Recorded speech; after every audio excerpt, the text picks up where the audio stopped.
GPSC Gujarat. નમસ્કાર વિદ્યાર્થી મિત્રો, વર્ચ્યુઅલ ક્લાસરૂમ ટ્રેનિંગ પ્રોગ્રામ અંતર્ગત હું આપનું હાર્દિક સ્વાગત કરું છું. મારું નામ હિતેશ એન ચૌધરી. હું અંકલેશ્વર આઈટીઆઈમાં વાયરમેન ટ્રેડની અંદર સુપરવાઇઝર ઇન્સ્ટ્રક્ટર તરીકે ફરજ બજાવી રહ્યો છું. આજે આપણે ઇલેક્ટ્રિક મેઝરિંગ ઇન્સ્ટ્રુમેન્ટ જેવા કે મૂવિંગ કોઇલ અને મૂવિંગ આયર્ન ઇન્સ્ટ્રુમેન્ટ આ વિશે આપણે ચર્ચા કરીશું. આજના આપણા લેસનના મુખ્ય એજન્ડા છે ઇલેક્ટ્રિક મેઝરિંગ ઇન્સ્ટ્રુમેન્ટની વ્યાખ્યા, ઇલેક્ટ્રિક મેઝરિંગ ઇન્સ્ટ્રુમેન્ટનું વર્ગીકરણ કઈ રીતે થાય છે તે, મૂવિંગ કોઇલ ઇન્સ્ટ્રુમેન્ટનો સિદ્ધાંત અને તેની રચના, અને મૂવિંગ કોઇલ ઇન્સ્ટ્રુમેન્ટ કઈ રીતે કાર્ય કરશે. પછી આપણે જોઈશું મૂવિંગ આયર્ન ઇન્સ્ટ્રુમેન્ટ, એના પ્રકારો. મૂવિંગ આયર્ન ઇન્સ્ટ્રુમેન્ટના પ્રકારની અંદર આકર્ષણ પ્રકારના જે મૂવિંગ કોઇલ ઇન્સ્ટ્રુમેન્ટ છે તેની રચના અને તેનું કાર્ય. એના પછી આપણે જોઈશું અપાકર્ષણ પ્રકારના જે મૂવિંગ આયર્ન ઇન્સ્ટ્રુમેન્ટ છે તેની રચના અને તેના કાર્ય. પછી આપણે અંતે જોઈશું જે મૂવિંગ કોઇલ અને મૂવિંગ આયર્ન ઇન્સ્ટ્રુમેન્ટ છે આ બે વચ્ચેનો તફાવત.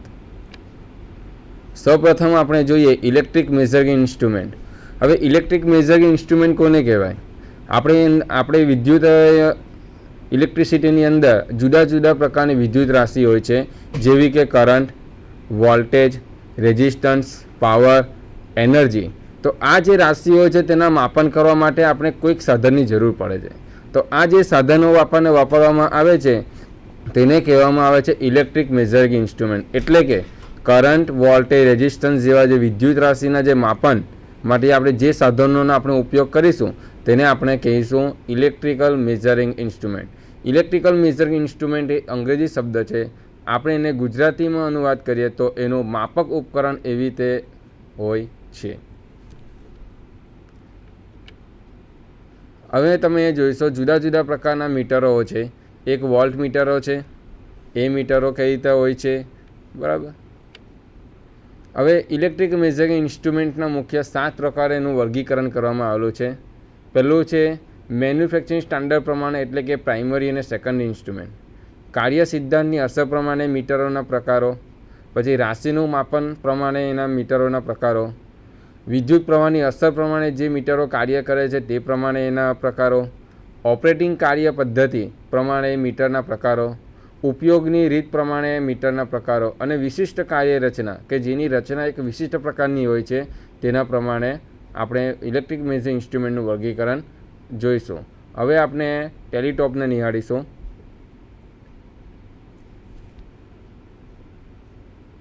સૌપ્રથમ આપણે ઇલેક્ટ્રિક ઇન્સ્ટ્રુમેન્ટનું વર્ગીકરણ જોઈએ. તેમાં પહેલું છે મેન્યુફેક્ચરિંગ સ્ટાન્ડર્ડ.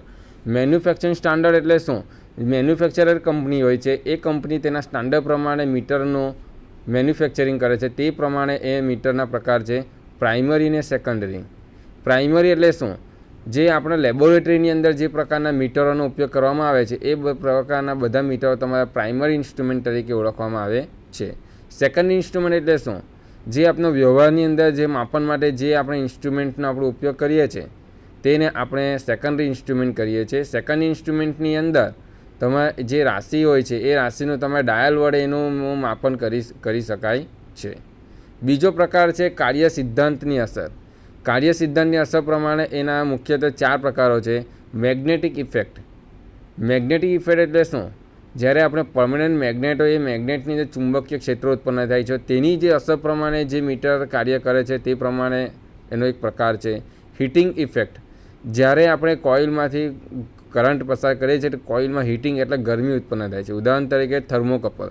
થર્મોકપલ એ વસ્તુ એવી છે કે જેને આપણે બાયમેટાલિક સ્ટ્રીપ હોય છે એને આપણે એમાંથી વિદ્યુત પ્રવાહ પસાર કરીએ તો એ ગરમ થશે. ગરમ થશે એટલે એમાંથી હીટ ઉત્પન્ન થશે. તો આ જે હીટિંગ ઇફેક્ટ છે તો તે પ્રમાણે પણ કાર્ય સિદ્ધાંત પ્રમાણે એના પ્રકારો છે. ઇલેક્ટ્રોમેગ્નેટિક. ઇલેક્ટ્રોમેગ્નેટિક એટલે શું? કે જે આપણે કોઇલ દ્વારા એ કોઇલ બનાવવામાં આવે છે. એ કોઇલમાંથી આપણે જ્યારે સપ્લાય પસાર કરીએ છીએ ત્યારે તેમાં ટેમ્પરરી મેગ્નેટિઝમ ઉત્પન્ન થાય છે. આવા આપણે ઇલેક્ટ્રોમેગ્નેટિઝમ એને ઇફેક્ટ કહેવામાં આવે. Chemical effect. કેમિકલ ઇફેક્ટ એટલે શું? આપણે જે રસાયણની અંદર જે જુદા જુદા પ્રકારના કેમિકલોનો ઉપયોગ થાય છે એ જે કેમિકલો હોય છે એ કેમિકલની અસર પ્રમાણે પણ એના પ્રકારો હોય છે. હવે આપણે જોઈશું રાશિ માપન. રાશિ એટલે રાશિ અલગ અલગ પ્રકારની હોય છે. ઇલેક્ટ્રિકલની અંદર ampere, voltage, power factor, power, energy, આ જે બધા પ્રકારની જે વિવિધ પ્રકારની રાશિ હોય છે, તો આ રાશિનો ઉપયોગમાં આ રાશિનું માપન કરવા માટે આપણે કયા કયા પ્રકારના મીટરનો ઉપયોગ કરીએ તે આપણે જોઈએ. એના માટે આપણે એ મીટર, વોલ્ટ મીટરનો ઉપયોગ થાય છે, ઓહમ મીટર હોય છે, વોટ મીટરનો ઉપયોગ થાય છે, એનર્જી મીટરનો ઉપયોગ થાય છે, ફ્રીક્વન્સી મીટરનો ઉપયોગ થાય છે, પાવર ફેક્ટર મીટર. હવે એ મીટરનો ઉપયોગ મીટર એ સર્કિટમાંથી પસાર થતા વીજ પ્રવાહના માપન માટે તેનો ઉપયોગ કરવામાં આવે છે. એના પછી છે વોલ્ટ મીટર. વોલ્ટ મીટર એ તમારું સર્કિટમાં જે દબાણ આપવામાં આવે છે, દબાણ એટલે વીજ દબાણ, એ વીજ દબાણના માપન માટે આપણે જે મીટરનો ઉપયોગ કરીએ તેને આપણે વોલ્ટ મીટર તરીકે ઓળખવામાં આવે છે. Watt meter. વોટ મીટરનો ઉપયોગ સર્કિટમાં જે પાવર હોય છે એ પાવર માપવા માટે જે મીટરનો ઉપયોગ કરીએ તેને આપણે વોટ મીટર તરીકે ઓળખવામાં આવે છે. Ohm metre. ઓહમ મીટર શું? જે સર્કિટની અંદર જે અવરોધ છે એ અવરોધના માપન માટે આપણે જે મીટરનો ઉપયોગ કરીએ છીએ તેને આપણે ઓહમ મીટર તરીકે ઓળખવામાં આવે છે. Energy metre. ઘરની અંદર અથવા ઇન્ડસ્ટ્રીઝની અંદર જે આપણે વિદ્યુત જે વીજ શક્તિ છે તેનો આપણે ઉપયોગ કરીએ છીએ, તો આ ઉપયોગ કરેલી વપરાશ થયેલી જે વીજ શક્તિ છે તેના માપન માટે જે મીટર આપણને ઉપયોગમાં લઈએ છીએ તેને આપણે એનર્જી મીટર તરીકે ઓળખવામાં આવે છે. Frequency meter. હવે જે જનરેટર સ્ટેશનની અંદર જે ફ્રીક્વન્સી છે તે ફ્રીક્વન્સી માપવા માટે જે મીટરનો ઉપયોગ થાય તેને કહેવામાં આવે frequency meter. Power factor meter. હવે જ્યારે સર્કિટમાંથી વોલ્ટેજ અને કરંટ બંને પસાર થાય છે ત્યારે એ કરંટ અને વોલ્ટેજ બંને એક દિશામાં એકસાથે વહેવા જોઈએ, પણ એ બંને એકબીજા સાથે વહેતા નથી, પણ કોઈકની કિંમત વધુ હોય છે અને કોઈકની કિંમત ઓછી હોય છે. તે વખતે એમાં પાવર ફેક્ટર લેગિંગ અને લીડિંગ જાય છે. તો આ જે પાવર ફેક્ટર લેગિંગ અને લીડિંગ કેટલો ગયો છે તે જાણવા માટે જે મીટરનો આપણે ઉપયોગ કરીએ તેને કહેવામાં આવે પાવર ફેક્ટર મીટર.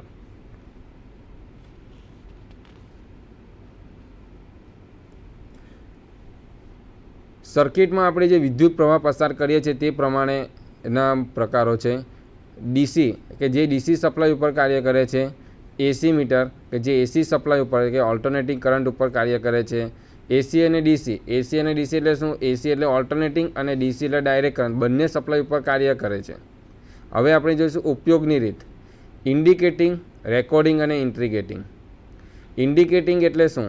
જે મીટર આપણે ફક્ત ડાયલ દ્વારા પોઇન્ટર વડે આપણને ખાલી સ્કેલ ઉપર એનું ઇન્ડિકેટ કરે કે રીડિંગ આટલું છે, તેવા પ્રકારના ઇન્ડિકેટિંગ કહેવામાં આવે છે. રેકોર્ડિંગ પ્રકારના મીટર એટલે શું?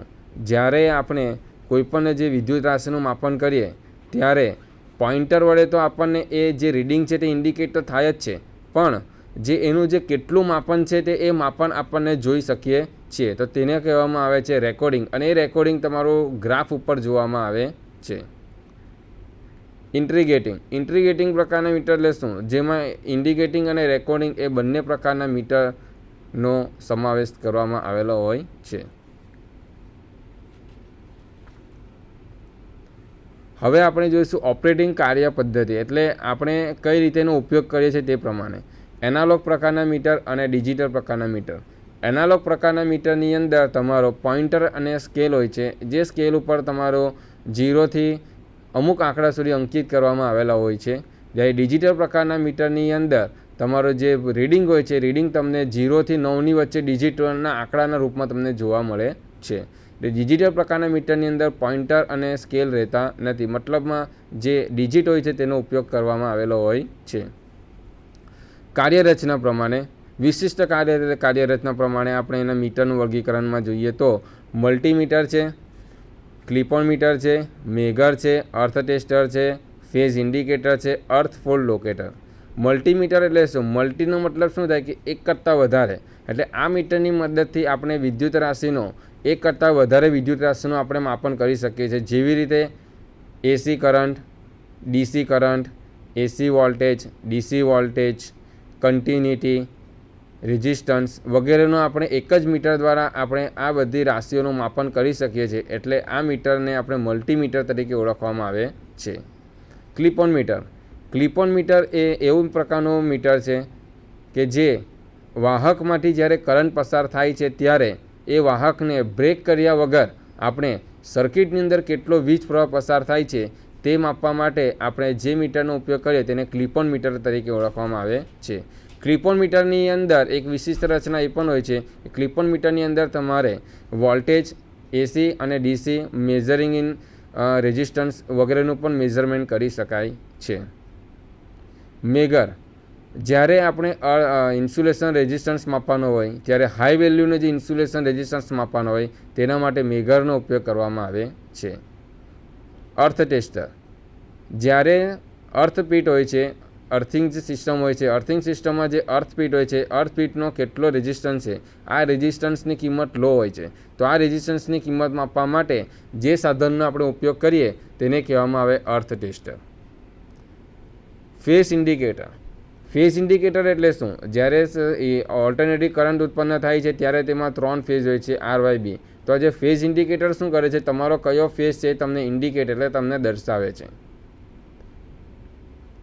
અર્થ ફોલ્ટ લોકેટર, અર્થ ફોલ્ટ લોકેટર એટલે શું? જ્યારે સર્કિટમાં તમારો અર્થ ફોલ્ટ થાય છે ત્યારે એ અર્થ ફોલ્ટની અંદર જે મિલી એમ્પિયરની અંદર કરંટ પસાર થાય છે તો તે કરંટ અને એ અર્થ ફોલ્ટ ક્યાં થયો છે તે શોધવા માટે જે મીટરનો ઉપયોગ કરવામાં આવે તેને અર્થ ફોલ્ટ લોકેટર કહેવામાં આવે છે. હવે આપણે મુખ્ય રીતે વિદ્યુત પ્રવાહની અસર પ્રમાણેના વર્ગીકરણ વિશે આપણે ચર્ચા કરવાની છે. તો વિદ્યુત પ્રવાહની અસર પ્રમાણે એનું વર્ગીકરણમાં એસી સપ્લાય ઉપર, ડીસી સપ્લાય ઉપર અને એસી અને ડીસી બંને સપ્લાય ઉપર કાર્ય કરતા મીટર વિશે જોઈશું. પહેલું આપણે જોઈએ moving coil instrument. Moving coil ઇન્સ્ટ્રુમેન્ટનું નામ કઈ રીતે પડ્યું? આમાં કોઇલને, આ ઇન્સ્ટ્રુમેન્ટની અંદર જે કોઇલ હોય છે આ કોઇલને મૂવિંગ થાય છે એટલે આ મીટરને કહેવામાં આવે moving coil instrument. Moving coil instrument એ મુખ્યત્વે ડીસી સપ્લાય પર જ કાર્ય કરે છે. મૂવિંગ કોઇલ ઇન્સ્ટ્રુમેન્ટની અંદર એક મેગ્નેટ હોય છે, એ મેગ્નેટ હોય છે પરમેનન્ટ. પરમેનન્ટ મેગ્નેટ એટલે શું? કે જેમાં કાયમી રીતે ચુંબકત્વ શક્તિ ધરાવતું હોય છે. એટલે આ કોઇલને મૂવિંગ કોઇલ ઇન્સ્ટ્રુમેન્ટ કહેવામાં આવે છે. હવે મૂવિંગ કોઇલ ઇન્સ્ટ્રુમેન્ટ એ આપણો ડીસી મોટરનો સિદ્ધાંત પ્રમાણે કાર્ય કરે છે.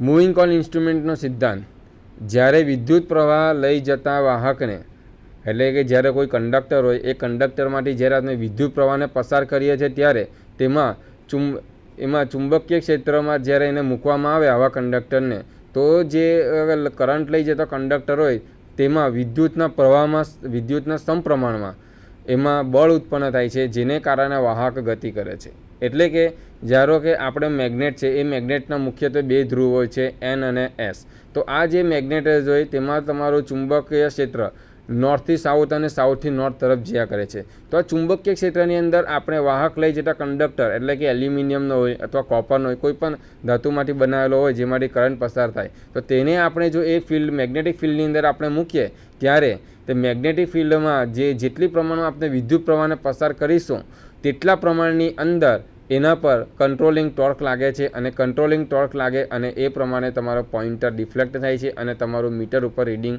તમને જોવા મળે છે. મૂવિંગ કોઇલ ઇન્સ્ટ્રુમેન્ટની રચના વિશે ચર્ચા કરીએ તો એમાં મેગ્નેટ હોય છે. આ મેગ્નેટ તમારું પરમેનન્ટ મેગ્નેટ હોય છે. પરમેનન્ટ મેગ્નેટ આપણે આગળ ચર્ચા કરી તે પ્રમાણે કે તેમાં ચુંબકીય ક્ષેત્ર કાયમી રીતે જોવા મળે છે, એ કોઈ રીતે નાશ પામતું નથી. તેના મુખ્યત્વે 2 ધ્રુવ હોય છે, નોર્થ અને સાઉથ. હવે આ જે પરમેનન્ટ મેગ્નેટ છે તેનો આકાર હોર્સ શુ આકારનો હોય છે, એટલે ઊંધા યુ આકારનો તમને જોવા મળે છે. કોઇલ, પરમેનન્ટ મેગ્નેટની વચ્ચે જે એર ગેપ હોય છે એ એર ગેપની અંદર એક એલ્યુમિનિયમની રેક્ટેન્ગ્યુલર એટલે ચોરસ ટાઈપની અથવા લંબચોરસ ટાઈપની એક ફોર્મર બનાવવામાં આવે છે. એ કોર હોય છે. એ કોર ઉપર આપણે ખૂબ જ પાતળા ગેજનો ઇન્સ્યુલેટેડ કોપર તારમાંથી વીંટાળેલી એક કોઇલ બનાવવામાં આવે છે. આ વાયરનો ગેજ 36 SWG હોય છે. હવે SWG એટલે શું? SWGનો અર્થ થાય છે standard wire gauge. Standard wire ગેજમાં જેમ તમારો નંબર મોટો તેમ વાયરનો ગેજ નાનો અને જેમ નંબર નાનો તેમ વાયરનો ગેજ મોટો. હવે આ જે કોઇલ હોય છે આ કોઇલને આ કોઇલ એ તમારું એલ્યુમિનિયમ ફોર્મર ઉપર લગાવવામાં આવે છે. એટલે જે એલ્યુમિનિયમ ફોર્મર શું કામ કરે છે, જે તમારી કોઇલ હોય છે એ કોઇલને સપોર્ટ આપવાનું કામ કરે છે, પ્લસ એમાં જે ડેમ્પિંગ ટોર્ક ઉત્પન્ન થાય છે એ ડેમ્પિંગ ટોર્ક આપવાનું કાર્ય કરે છે. શાફ્ટ, જે મૂવિંગ કોઇલ ઇન્સ્ટ્રુમેન્ટ હોય છે તેમાં જે તમારું એલ્યુમિનિયમની ફોર્મર હોય છે એ ફોર્મર ઉપર એક શાફ્ટ એટલે કે ધરી હોય છે. એ ધરી પર જ્વેલ બેરિંગ ઉપર ટેકવેલી હોય છે. સ્પ્રિંગ, આપણે જોયું તે પ્રમાણે કે જે શાફ્ટ ઉપર સ્પ્રિંગ હોય છે, આ જે સ્પ્રિંગ હોય છે એ સ્પ્રિંગ શેમાંથી બનાવવામાં આવે છે? સ્પ્રિંગ બનાવવામાં આવે છે ફોસ્ફરસ બ્રોન્ઝ નામના મટીરિયલમાંથી બનાવવામાં આવે છે. હવે આ સ્પ્રિંગ શું કામ કરે છે? સ્પ્રિંગનું કનેક્શન કઈ રીતે હોય? સ્પ્રિંગનો એક છેડો તમારું કોઇલ સાથે એટલે ફોર્મર ઉપર જે આપણે કોઇલ વીંટાળેલી છે પાતળા ગેજનો કોપર તારનું, તેની સાથે એનું કનેક્શન કરવામાં આવેલું હોય છે. અને જે કોઇલ ને સ્પ્રિંગનો જે બીજો છેડો હોય છે એ બીજો છેડો તમારો જે મીટરની બહાર ટર્મિનલ આવેલા હોય છે તેની ઉપર વીંટાળવામાં આવેલો હોય છે. હવે આ જે સ્પ્રિંગ હોય છે એમાં મુખ્યત્વે બે સ્પ્રિંગનો ઉપયોગ કરવામાં આવેલો હોય છે. હવે એની અંદર જે પ્રથમ ઉપરની સ્પ્રિંગ હોય છે તેને ક્લોકવાઇઝ એટલે ઘડિયાળના કાંટાની દિશામાં એને વીંટાળેલી હોય છે. અને બીજી જે નીચે કોઇલ વીંટાળેલી હોય છે તે એન્ટી ક્લોકવાઇઝનો મતલબ શું થાય કે ઘડિયાળના કાંટાની વિરુદ્ધ દિશામાં. એટલે જ્યારે તમારું જે સ્પ્રિંગ હોય છે, પ્રથમ સ્પ્રિંગ છે 1 નંબરની સ્પ્રિંગ, એ જે સ્પ્રિંગ હોય છે જ્યારે એના પર ટોર્ક લાગે છે ત્યારે એ સ્પ્રિંગ તમારું ક્લોકવાઇઝ દિશામાં એ ટાઈટ થાય છે. અને જે 2 નંબરની સ્પ્રિંગ છે તમારી એન્ટી ક્લોકવાઇઝ દિશામાં તમારી છૂટી પડે છે. સ્પ્રિંગનું કાર્ય, હવે આ જે બે સ્પ્રિંગ છે એ સ્પ્રિંગનું મુખ્ય કાર્ય શું? આ જે સ્પ્રિંગ છે એ જે આપણે મીટરની ઉપર જે ટર્મિનલ હોય છે એ ટર્મિનલ ઉપર આપણે સપ્લાય આપીએ છીએ. તો આ જે સપ્લાય આપેલો હોય છે એ સપ્લાયને તમારે મીટરની અંદર જે કોઇલ છે એ કોઇલ ઉપર લઈ જવાનું કામ કરે છે સ્પ્રિંગ. અને બીજું શું કરે છે સ્પ્રિંગ? એ કંટ્રોલિંગ ટોર્ક પૂરો પાડે છે. પોઇન્ટર અને સ્કેલ. પોઇન્ટર, જે જ્વેલ બેરિંગ જે શાફ્ટ હોય છે, શાફ્ટને જ્વેલ બેરિંગ ઉપર ટેકવેલી હોય છે. જો એ જે જ્વેલ બેરિંગ શાફ્ટ હોય છે તેની ઉપર એક પોઇન્ટર હોય છે. એ પોઇન્ટરને છેડે સ્કેલ અંકિત કરેલો હોય છે અને તેનો ડાયલ સમ વિભાજનમાં વહેંચાયેલો હોય છે. અહીં આપણે જોઈએ તો આ જે છે તે મૂવિંગ કોઇલ ઇન્સ્ટ્રુમેન્ટનો સિમ્બોલ દર્શાવે છે.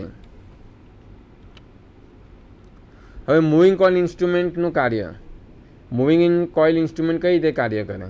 જ્યારે આપણે મીટરને બહારના સપ્લાય સાથે જોડવામાં આવે, એટલે કે જ્યારે આપણે કોઈ પણ સર્કિટ છે એ સર્કિટની અંદર આપણે ધારો કે વિદ્યુત પ્રવાહ એટલે કે કરંટનું માપન કરવાનું હોય તો ત્યારે આપણે સર્કિટની સિરીઝમાં એને જોડવાનું હોય. તો જ્યારે આપણે મીટરને બહારનો જે સપ્લાય સાથે આપણે જોડીએ ત્યારે જે એની અંદર જે એલ્યુમિનિયમની ફોર્મર છે તેની ઉપર જે કોઇલ વીંટાળેલી છે તે એ કોઇલમાંથી સ્પ્રિંગ મારફતે વીજ પ્રવાહ પસાર થાય છે.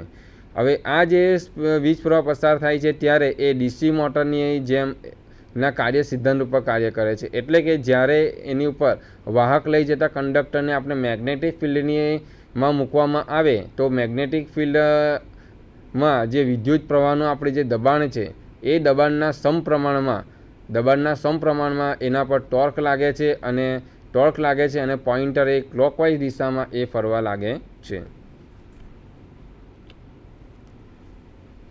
સાવચેતી. મૂવિંગ કોઇલ ઇન્સ્ટ્રુમેન્ટનો જ્યારે આપણે ઉપયોગ કરીએ છીએ ત્યારે ખાસ સાવચેતી રાખવાની જરૂર પડે છે કે જ્યારે મૂવિંગ કોઇલ ઇન્સ્ટ્રુમેન્ટ હોય છે તે એ મુખ્યત્વે એનું જે ડિફ્લેક્શન જે પોઇન્ટરનું જે ડિફ્લેક્શન થાય છે એ તમારું વીજ પ્રવાહની દિશા ઉપર આધાર રાખે છે. એટલે કે તેની ઉપર જે મીટર હોય છે એ મીટર ઉપર પોઝિટિવ અને નેગેટિવ એટલે પ્લસ અને માઇનસ આ રીતે તમારું પોલારિટી માર્કિંગ કરેલું હોય છે. જો ઇન્સ્ટ્રુમેન્ટને રિવર્સ પોલારિટી એટલે કે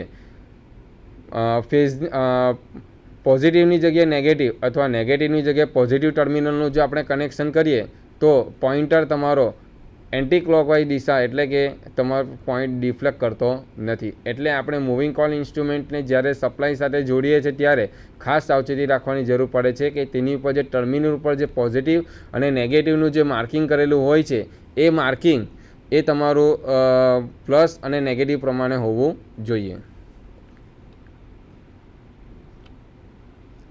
હવે આપણે જોઈએ મૂવિંગ આયન ઇન્સ્ટ્રુમેન્ટ.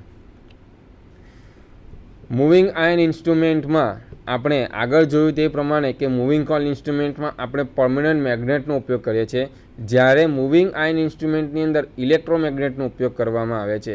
ઇલેક્ટ્રોમેગ્નેટ એટલે શું?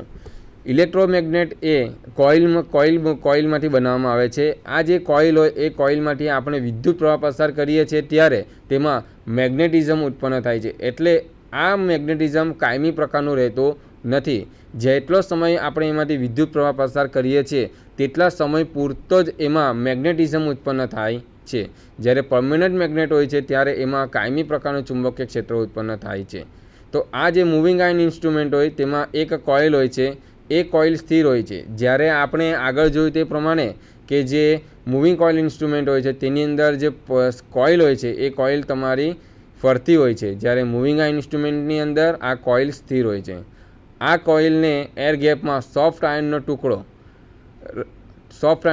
મૂકવામાં આવે છે. આ ટુકડો બે રીતે કામ કરે છે, આકર્ષણ અને અપાકર્ષણના સિદ્ધાંત મુજબ એ કાર્ય કરે છે. એટલે આપણે આ ઇન્સ્ટ્રુમેન્ટને મૂવિંગ કોઇલ ઇન્સ્ટ્રુમેન્ટ તરીકે ઓળખવામાં આવે છે. હવે આપણે જોઈએ મૂવિંગ આયન આકર્ષણ પ્રકારના ઇન્સ્ટ્રુમેન્ટ. મૂવિંગ આયન પ્રકારના ઇન્સ્ટ્રુમેન્ટની રચના તમે આકૃતિમાં જોઈ શકો તે પ્રમાણે આ જે તમારી કોઇલ છે, આ કોઇલની અંદર મુખ્યત્વે આ એક સોફ્ટ આયનનો ટુકડો મૂકવામાં આવેલો છે. એટલે કે તેની રચનામાં એક નળાકાર આકારનો ઇલેક્ટ્રોમેગ્નેટિક એક કોઇલ છે. આ કોઇલની અંદર ઓવલ એટલે કે અંડાકાર, આ જે અંડાકાર આકારનો જે ટુકડો છે એ સોફ્ટ આયનનો ટુકડો હોય છે, જેને સ્પિન્ડલ એટલે ધરી ઉપર એને ટેકવેલી હોય છે, અને ધરીની નીચે જ્વેલ બેરિંગ હોય છે. એ જ્વેલ બેરિંગ ઉપર સ્પિન્ડલને ટેકવેલો હોય છે, અને એ સ્પિન્ડલ ઉપર તમારો સોફ્ટ આયનનો ટુકડો હોય છે. અને તેની ઉપર એનું કનેક્શન પોઇન્ટર એટલે કે આ જે પોઇન્ટર છે એ પોઇન્ટરનું કનેક્શન તમારું આ જે મૂવિંગ આયન જે ટુકડો છે એની ઉપર તમારું એને મૂકેલું હોય છે.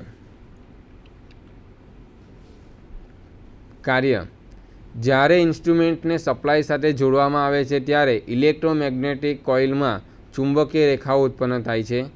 આ ચુંબકીય રેખાઓ એર ગેપમાંથી પસાર થાય છે, જેના કારણે જે સોફ્ટ આયનનો ટુકડો છે એ સોફ્ટ આયનનો ટુકડો એ આકર્ષણ થાય છે અને એ એર ગેપની અંદર ફરવા લાગે છે, જેને લીધે તેની સાથે જોડેલું સ્પિન્ડલ અને પોઇન્ટર એ ડાયલ પણ ફરે છે. તેમાં કંટ્રોલિંગ ટોર્ક ગ્રેવિટી પદ્ધતિથી અને ડેમ્પિંગ ટોર્ક એર ડેમ્પિંગ પદ્ધતિથી મેળવવામાં આવે છે. કંટ્રોલિંગ ટોર્ક ગ્રેવિટી પદ્ધતિ એટલે શું? ગ્રેવિટી પદ્ધતિની અંદર તમારો જે પોઇન્ટર હોય છે એ પોઇન્ટરના છેડે એક તમારો હલકા વજનનો એક ટુકડો લગાવવામાં આવેલો હોય છે. ગ્રેવિટી એટલે એને ગ્રેવિટી કંટ્રોલિંગ કહેવામાં આવે છે. એર ડેમ્પિંગ એટલે શું? એર ડેમ્પિંગ ટોર્કની અંદર તમારો જે પોઇન્ટર હોય છે એ પોઇન્ટરના છેડે એક તમારો ટોર્ક માટે એક ખાસ રચના હોય છે, નળાકાર રચના હોય છે. એની અંદર એક નળાકાર રચનાની અંદર એક આયનનો ટુકડો મૂકેલો હોય છે વજન માટે. એની અંદર એર હોય છે, તો એ એર ડેમ્પિંગ પદ્ધતિથી એનો ડેમ્પિંગ ટોર્ક મેળવવામાં આવે છે. કેટલાક ઇન્સ્ટ્રુમેન્ટની અંદર આપણે આ ડેમ્પિંગ ટોર્ક જ પૂરું પાડે છે. અપાકર્ષણ પ્રકારના મૂવિંગ આયન ઇન્સ્ટ્રુમેન્ટ. અપાકર્ષણ પ્રકારના મૂવિંગ ઇન્સ્ટ્રુમેન્ટની રચના જોઈએ તો આ પ્રકારના ઇન્સ્ટ્રુમેન્ટમાં એ આકર્ષણ પ્રકારના ઇન્સ્ટ્રુમેન્ટની રચના જેવી જ છે, જેવી રીતે કે એમાં એક કોઇલ હોય છે. એ કોઇલમાં તમારું વચ્ચે એક આ જે આકૃતિમાં જોઉં તે પ્રમાણે એક સ્પિન્ડલ એટલે કે ધરી હોય છે. ધરીના છેડે નીચે જ્વેલ બેરિંગ હોય છે. એ જ્વેલ બેરિંગમાં તમારું ઉપરના ભાગે ધરી ઉપર એક પોઇન્ટર હોય છે. આ પોઇન્ટરના છેડે તમારો એક સ્કેલ અંકિત કરેલો હોય છે. હવે આની અંદર એક તમારો ફિક્સ આયન અને મૂવિંગ આયન, આ રીતે બે આયનના ટુકડાનો ઉપયોગ કરવામાં આવેલા હોય છે, જેમાં એક ટુકડો સ્થિર હોય છે અને બીજો ટુકડો ફરે છે. અને ફરતા ભાગને લીધે એના પર જે પોઇન્ટર જે જોડેલો છે એ પોઇન્ટર તમારું ખસે છે. અપાકર્ષણ પ્રકારના મૂવિંગ ઇન્સ્ટ્રુમેન્ટનું કાર્ય: જ્યારે આપણે ઇન્સ્ટ્રુમેન્ટને સપ્લાય સાથે જોડીએ છીએ ત્યારે ઇલેક્ટ્રોમેગ્નેટિઝમને લીધે ચુંબકીય રેખાઓ ઉત્પન્ન થઈ એ એર ગેપ છે તે એર ગેપમાંથી પસાર થાય છે, જેને લીધે જે સ્થિર ટુકડો છે તેમાં એક પોલારિટી ઉત્પન્ન થાય છે, જે ફરતા ટુકડાને વિરુદ્ધ દિશામાં એની પોલારિટી ઉત્પન્ન કરે છે, જેથી બંને ટુકડા વચ્ચે અપાકર્ષણ થાય છે અને એક ટુકડો જે ફરતો ટુકડો હોય છે એ ફરતો ટુકડો દૂર ઢકેલાય છે, જેને કારણે તેની ઉપર જોડેલ પોઇન્ટર એ ડાયલ પર ફરવા લાગે છે. અપાકર્ષણ પ્રકારના મૂવિંગ આયન ઇન્સ્ટ્રુમેન્ટનું કાર્ય. મૂવિંગ આયન ઇન્સ્ટ્રુમેન્ટને જ્યારે ચુંબકીય આકર્ષણના સિદ્ધાંત ઉપર જ્યારે કાર્ય કરતા હોય ત્યારે સપ્લાયની પોલારિટી બદલવાથી એમાં પોઇન્ટરની ફરવાની દિશામાં કોઈ ફરક પડતો નથી. એટલે આ પ્રકારના ઇન્સ્ટ્રુમેન્ટ એ તમારું એસી અને ડીસી બંને સપ્લાય ઉપર એનો ઉપયોગ કરી શકાય છે. હવે આપણે જોઈએ મૂવિંગ કોઇલ અને મૂવિંગ આયન ઇન્સ્ટ્રુમેન્ટનો તફાવત. મૂવિંગ કોઇલ ઇન્સ્ટ્રુમેન્ટ સપ્લાય પ્રમાણે અને ઉપયોગ પ્રમાણે આપણે જોઈએ તો તેનો ફક્ત ડીસી સપ્લાયમાં જ એનો ઉપયોગ થાય છે, જ્યારે મૂવિંગ આયન ઇન્સ્ટ્રુમેન્ટ હોય છે તેનો એસી અને ડીસી આમ બંને પ્રકારના સપ્લાયની અંદર તેનો ઉપયોગ કરવામાં આવેલા હોય છે. હવે મૂવિંગ કોઇલ ઇન્સ્ટ્રુમેન્ટની અંદર એર ગેપમાં વાઇન્ડિંગ એટલે કે કોઇલ હોય છે, એ કોઇલ તમારી ફરતી હોય છે, જ્યારે મૂવિંગ આયન ઇન્સ્ટ્રુમેન્ટની અંદર એમાં એક સોફ્ટ આયનનો ટુકડો હોય છે અને એ ટુકડો ફરે છે અને કોઇલ સ્થિર હોય છે. મૂવિંગ કોઇલ ઇન્સ્ટ્રુમેન્ટમાં જે તમારો પોઇન્ટર ઉપર જે ડાયલ હોય છે એ ડાયલ તમારો સમ વિભાજનમાં વહેંચાયેલો હોય છે, જ્યારે મૂવિંગ આયન ઇન્સ્ટ્રુમેન્ટની અંદર આ ડાયલ તમારો વિષમ વિભાજનમાં વહેંચાયેલો જોવા મળે છે. બનાવટની રીતે વાત જોઈએ તો મૂવિંગ કોઇલ ઇન્સ્ટ્રુમેન્ટ એ તમારા નાજુક હોય છે, જ્યારે મૂવિંગ આયન ઇન્સ્ટ્રુમેન્ટ એ તમારા મજબૂત બાંધાના હોય છે. હવે ડેમ્પિંગ ટોર્ક. જે મૂવિંગ કોઇલ ઇન્સ્ટ્રુમેન્ટ છે તેની અંદર ડેમ્પિંગ ટોર્ક એ તમારું એડી કરંટ પદ્ધતિથી મેળવવામાં આવે છે, જ્યારે મૂવિંગ આયન ઇન્સ્ટ્રુમેન્ટની અંદર ડેમ્પિંગ ટોર્ક એ તમારો એર ફ્રિક્શન ડેમ્પિંગ પદ્ધતિથી મેળવવામાં આવે છે. જ્યારે આપણે મૂવિંગ કોઇલ ઇન્સ્ટ્રુમેન્ટનો આપણે ઉપયોગ કરીએ છીએ ત્યારે પાવર લોસ ઓછો થાય છે અને મૂવિંગ આયન ઇન્સ્ટ્રુમેન્ટનો આપણે ઉપયોગ કરીએ છીએ તેમાં પાવરનો લોસ વધુ થાય છે. મૂવિંગ કોઇલ ઇન્સ્ટ્રુમેન્ટના જે પાર્ટ્સ હોય છે એ વિભાગો ઘણા સેન્સિટિવ હોય છે, જ્યારે મૂવિંગ આયન ઇન્સ્ટ્રુમેન્ટ એ તમારો સેન્સિટિવિટી ઓછી ધરાવે છે. મૂવિંગ કોઇલ ઇન્સ્ટ્રુમેન્ટની અંદર મેગ્નેટનો ઉપયોગ કરવામાં આવે છે, એ મેગ્નેટ પરમેનન્ટ પ્રકારનું હોય છે, જ્યારે મૂવિંગ આયન ઇન્સ્ટ્રુમેન્ટમાં ઇલેક્ટ્રોમેગ્નેટનો ઉપયોગ કરવામાં આવે છે. હવે આપણે ટેલિસ્કોપને નિહાળીશું.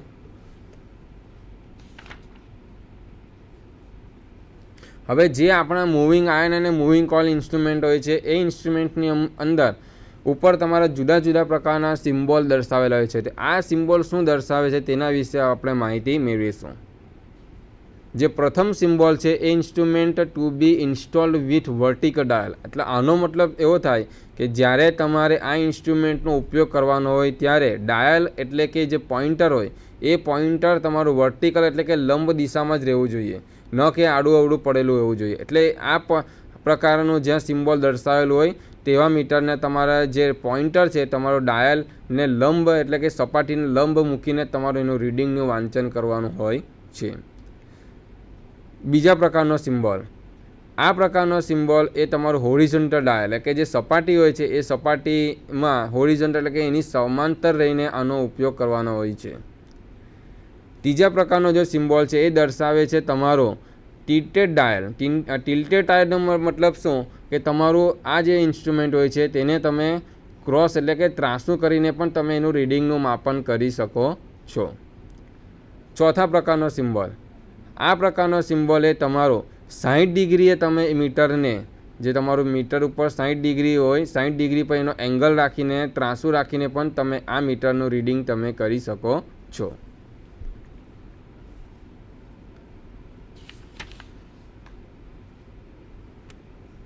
હવે આપણે જોઈએ પાંચમો ઇન્સ્ટ્રુમેન્ટ.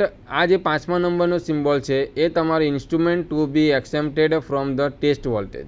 એટલે કે આમાં ટેસ્ટ વોલ્ટેજથી આપણે તેને બાકાત રાખેલું હોય છે અને આપણે વોલ્ટેજના ટેસ્ટ કરવામાં આવતું નથી.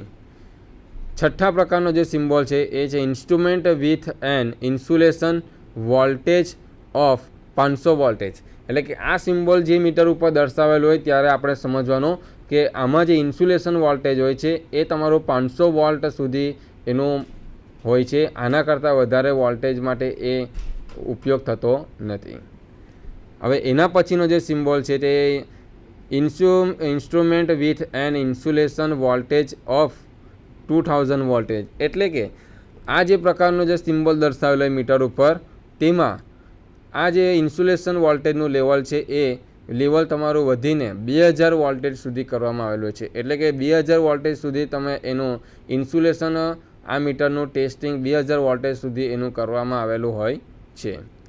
હવે 8મો સિમ્બોલ આપણે નિહાળીએ તો એમાં instrument with an insulation voltage of 5000 voltage, એટલે કે આ જે પ્રકારનો સિમ્બોલ જે ઇન્સ્ટ્રુમેન્ટ ઉપર દર્શાવેલો હોય એ ઇન્સ્ટ્રુમેન્ટનો ઇન્સ્યુલેશન વોલ્ટેજ તમારો 5000 વોલ્ટેજ સુધી એનું ટેસ્ટિંગ કરેલું હોય એવું દર્શાવવામાં આવે છે.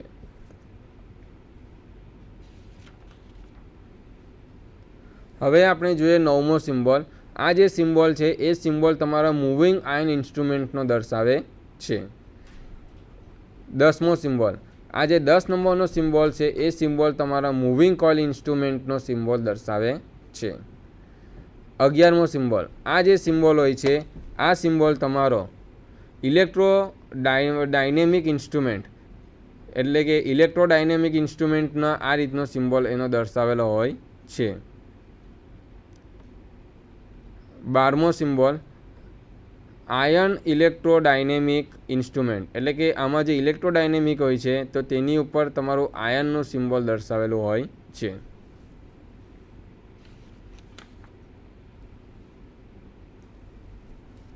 13મો સિમ્બોલ ઇલેક્ટ્રોસ્ટેટિક ઇન્સ્ટ્રુમેન્ટ, એટલે કે આ ઇન્સ્ટ્રુમેન્ટને તમારું સ્ટેટિક એટલે કે સ્થિર રાખીને જ એનો ઉપયોગ કરવાનું દર્શાવે છે. 14 નંબરનો symbol moving coil instrument with thermocouple, એટલે કે જે મૂવિંગ કોઇલ ઇન્સ્ટ્રુમેન્ટ હોય છે તેમાં હીટિંગ અસરને લીધે જે તમારો થર્મોકપલ જે સિદ્ધાંત છે તેના ઉપર આ મીટર કાર્ય કરે છે. 15મો વોર્નિંગ. જે મીટર ઉપર આ રીતે સિમ્બોલ દર્શાવેલો હોય તેનું એવું સમજવાનું કે જે આપણું ઇન્સ્ટ્રુમેન્ટનું જે મેન્યુઅલ હોય એ મેન્યુઅલની અંદર અમુક પ્રકારની વોર્નિંગ જે સાવચેતી દર્શાવેલી હોય છે એ સાવચેતીનો આપણે ખાસ કરીને ઉપયોગ કરવો જોઈએ. 16મો નોન સ્ટાન્ડર્ડ ઇન્સ્યુલેશન વોલ્ટેજ, એટલે કે આ જે સિમ્બોલ દર્શાવેલો હશે ત્યારે આપણે એવું સમજવું કે આમાં ઇન્સ્યુલેશન વોલ્ટેજમાં કોઈ પણ પ્રકારનું સ્ટાન્ડર્ડ એટલે માપ ચોક્કસ રહેતું નથી. અલગ અલગ પ્રકારનો એનું સ્ટાન્ડર્ડ હોય છે.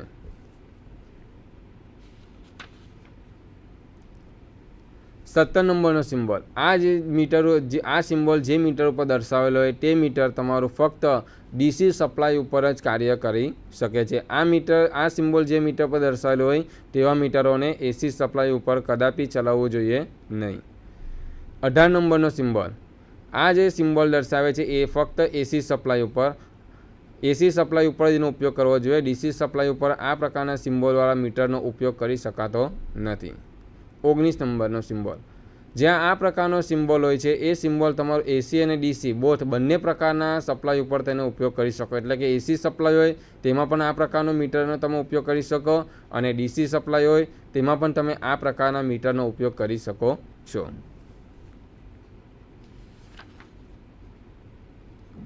હવે વિદ્યાર્થી મિત્રો આપણે જે મેઝરિંગ ઇન્સ્ટ્રુમેન્ટ વિશે શીખ્યા અને તેના પ્રકારો વિશે શીખ્યા, તેનું વર્ગીકરણ વિશે શીખ્યા, પછી moving iron instrument, moving coil instrument. તો આ જે આપણા વિષય ટોપિક હતા તેના આપણે અમુક પ્રશ્નોત્તરીની ચર્ચા કરીએ.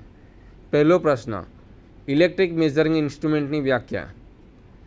જે ઇન્સ્ટ્રુમેન્ટની મદદથી આપણે વિદ્યુત રાશિ જેવી કે કરંટ, વોલ્ટેજ, પાવર, એનર્જી વગેરે ઇન્સ્ટ્રુમેન્ટનું આપણે મેઝરિંગ કરી શકીએ તેવા ઇન્સ્ટ્રુમેન્ટને આપણે ઇલેક્ટ્રિક મેઝરિંગ ઇન્સ્ટ્રુમેન્ટ કહેવામાં આવે છે.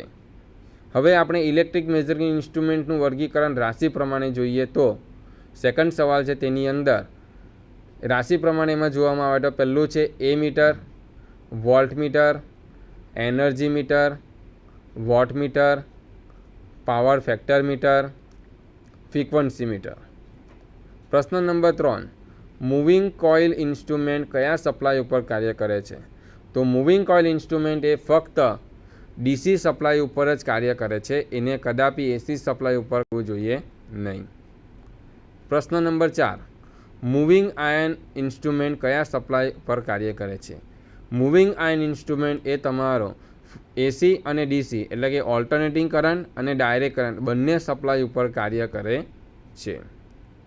પ્રશ્ન નંબર 5, મૂવિંગ આયન ઇન્સ્ટ્રુમેન્ટના પ્રકારો જણાવો. તો મૂવિંગ આયન ઇન્સ્ટ્રુમેન્ટના મુખ્ય પ્રકાર છે. પહેલો છે મૂવિંગ આયન આકર્ષણ પ્રકારના ઇન્સ્ટ્રુમેન્ટ અને બીજો મૂવિંગ આયન અપાકર્ષણ પ્રકારના ઇન્સ્ટ્રુમેન્ટ. પ્રશ્ન નંબર 6, સ્પ્રિંગનું કાર્ય. સ્પ્રિંગ એ મુખ્યત્વે બે રીતે કાર્ય કરે છે.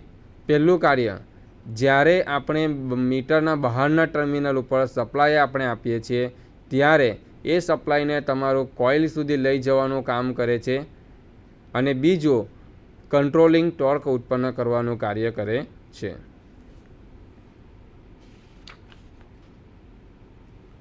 પ્રશ્ન નંબર 7, સ્પ્રિંગ કઈ ધાતુમાંથી બનાવવામાં આવે છે? તો સ્પ્રિંગ એ ફોસ્ફરસ બ્રોન્ઝ નામની ધાતુમાંથી બનાવવામાં આવે છે.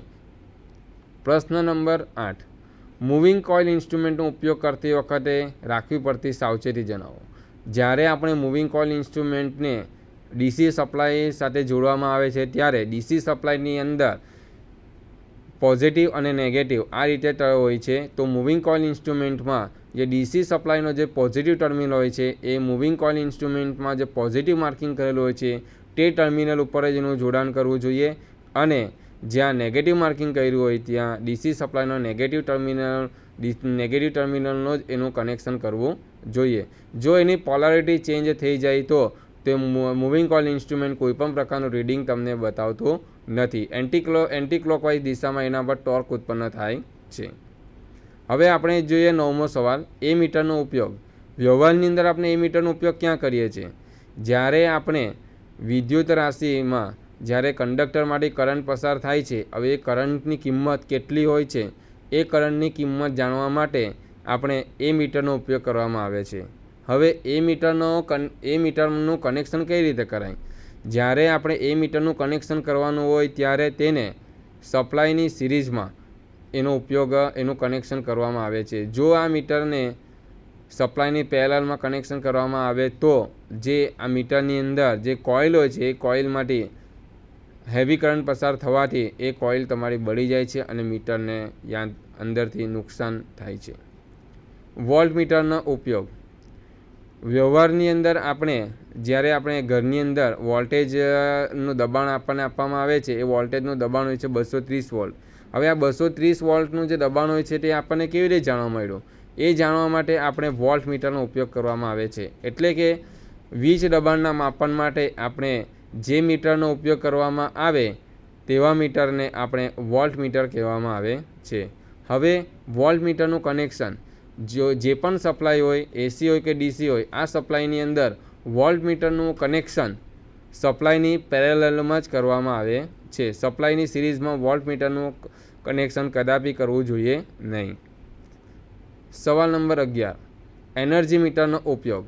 હવે આપણે વ્યવહારની અંદર જોઈએ તો કે જે ઘરની અંદર આપણે જે ઇલેક્ટ્રિસિટીનો ઉપયોગ કરીએ છીએ, વપરાશ કરીએ છીએ, તો એ વપરાશ થયેલી એનર્જી કેટલી ઉપયોગમાં થઈ છે એ જાણવા માટે આપણે જે પણ વીજ સપ્લાય કરતી કંપની હોય તે આપણા ઘરે એક મીટર લગાવેલું હોય છે. એ મીટરને કહેવામાં આવે એનર્જી મીટર. એટલે એનર્જી મીટરનું કાર્ય શું કે એનર્જી મીટર એ તમારું વપરાશ થયેલી જે વીજ છે તેનું તમારું રેકોર્ડિંગ કરીને રેકોર્ડિંગ કરે છે અને એનું માપન કરવામાં આવે છે અને પછી આપણે એનું બિલ આપવામાં આવે છે. તે પ્રમાણે જે પ્રમાણેનો આપણે એનો વપરાશ થયેલો હોય યુનિટનો તે પ્રમાણે આપણે એનું ચૂકવણી કરીએ છીએ. સવાલ નંબર 12, ફ્રીક્વન્સી મીટરનો ઉપયોગ. ફ્રીક્વન્સી મીટર એ તમારો જ્યારે જનરેટિંગ સ્ટેશનની અંદર ફ્રીક્વન્સી ઉત્પન્ન થાય છે એ ફ્રીક્વન્સી તમારો આપણે ઇન્ડિયાની અંદર 50 હર્ટ્ઝ ફ્રીક્વન્સીમાં વીજ ઉત્પન્ન થાય છે. જ્યારે બહારના દેશોની અંદર અમેરિકા છે તેની અંદર ફ્રીક્વન્સીની કિંમત 60 હર્ટ્ઝ હોય છે. તો આ ફ્રીક્વન્સીની કિંમત 50 હર્ટ્ઝ અને 60 હર્ટ્ઝ કઈ રીતે માપવામાં આવે તેના માટે જે મીટરનો ઉપયોગ કરવામાં આવે એ મીટરને કહેવામાં આવે છે ફ્રીક્વન્સી મીટર. સવાલ નંબર 13, ફેઝ સિક્વન્સ મીટરનો ઉપયોગ. હવે આપણે 3 ફેઝ જનરેટર હોય છે, ઓલ્ટરનેટર હોય છે. આ ઓલ્ટરનેટરની અંદર 3 વાઇન્ડિંગ હોય છે. આ 3 વાઇન્ડિંગનો એક કોઇલમાં જ્યારે આપણે સમયાંતર પ્રમાણે 3 કોઇલની અંદર પિકઅપ વેલ્યુ એક સાથે પીક વેલ્યુ પર પહોંચતી નથી, પણ થોડા સમયે એ પહોંચે છે. પ્રથમ આર ફેઝની પીક વેલ્યુ પહોંચે છે, એના પછી વાય ફેઝની પિકઅપ વેલ્યુ પર પહોંચે છે, અને એના પછી જે બી ફેઝ હોય છે તો આ જે આર વાય બી જે કનેક્શન છે, આ જે કનેક્શન તમારું કઈ રીતે સિક્વન્સમાં છે કે નહીં તે જાણવા માટે આપણે જે મીટરનો ઉપયોગ કરીએ તેને કહેવામાં આવે phase sequence indicator. Phase sequence ઇન્ડિકેટરની અંદર 3 ફેઝ સિક્વન્સમાં જ્યારે ફેઝ સિક્વન્સ સાચી હોય છે ત્યારે તેની મીટરની ઉપર 3 સિક્વન્સ આર વાય બી એવું લખેલું હોય છે, અને તેમાં સાઉન્ડ સિસ્ટમ હોય છે. એ સાઉન્ડ સિસ્ટમ જો ઓકે હશે તો ફેઝ સિક્વન્સ ઓકે બતાવશે, અને જો ફેઝ સિક્વન્સ ખોટી હશે તો એમાં સિક્વન્સ તમારું ગ્રીન કલરનું બતાવવામાં આવે છે. પાવર ફેક્ટર મીટરનો ઉપયોગ વ્યવહારની અંદર આપણે ઘરની અંદર જે ટ્યુબલાઇટની અંદર ચોક હોય છે, આ ચોક એની અંદર એ કોઇલ હોય છે. એ કોઇલ તમારું એલ્યુમિનિયમ ફોર્મર ઉપર વીંટાળેલું હોય છે, જેની અંદર લોસ થાય છે. એટલે કે જ્યારે આપણે એ કોઇલમાંથી વિદ્યુત પ્રવાહને લઈ જઈએ છીએ ત્યારે જેટલો વીજ દબાણ આપણે આપીએ છીએ અને જેટલો કરંટ સપ્લાય હોય છે વીજ પ્રવાહ, તો એ જે વીજ પ્રવાહની કિંમત બંને એક સાથે રહેતી નથી, પણ એ બંનેની કિંમતમાં થોડો તફાવત હોય છે. તો આ માપવા માટે આપણે જે મીટરનો ઉપયોગ કરીએ છીએ તે મીટરને આપણે પાવર ફેક્ટર મીટર કહેવામાં આવે છે. પાવર ફેક્ટર મીટરની અંદર પોઇન્ટર તમારો 0 પર હોય છે, અને એની રાઇટ હેન્ડ સાઈડ કે જમણી બાજુ પર તમારું રીડિંગ લીડિંગમાં દર્શાવેલું હોય છે, અને ડાબી બાજુ લેફ્ટ હેન્ડ સાઈડ પર મીટરનું રીડિંગ તમારું લીડિંગમાં દર્શાવેલું હોય છે. આ જે પાવર ફેક્ટર મીટર હોય છે તેમાં મીટર ઉપર 0.5 લેગિંગથી 0.5 લીડિંગ સુધી એની કિંમત દર્શાવેલી હોય છે.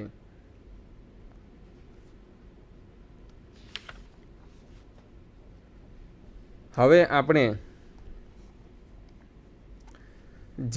આ ટોપિકની અંદર ચર્ચા કરી રહી કે ઇલેક્ટ્રિક મેઝરિંગ ઇન્સ્ટ્રુમેન્ટ વિશે શીખી ગયા, એના જુદા જુદા જે પ્રકારો છે, મેઝરિંગ ઇન્સ્ટ્રુમેન્ટનું વર્ગીકરણ કઈ રીતે કર્યું તેના વિશે શીખી ગયા. મૂવિંગ કોઇલ ઇન્સ્ટ્રુમેન્ટ વિશે આપણે ચર્ચા કરી, મૂવિંગ આયર્ન ઇન્સ્ટ્રુમેન્ટ વિશે ચર્ચા કરી. મૂવિંગ આયર્ન ઇન્સ્ટ્રુમેન્ટના જે 2 પ્રકારો છે, આકર્ષણ અને અપાકર્ષણ, એટલે આ જે 2 પ્રકારો છે તેના વિશે આપણે માહિતી મેળવી.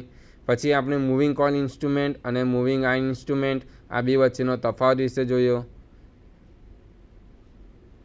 તો જે વિદ્યાર્થી મિત્રો કે આ જે ટોપિકની અંદર તમને જે જાણવા મળ્યું એ તમે વ્યવહારની અંદર સારી રીતેનો ઉપયોગ કરી શકો તે બદલ શુભેચ્છા પાઠવું છું, અને નમસ્કાર.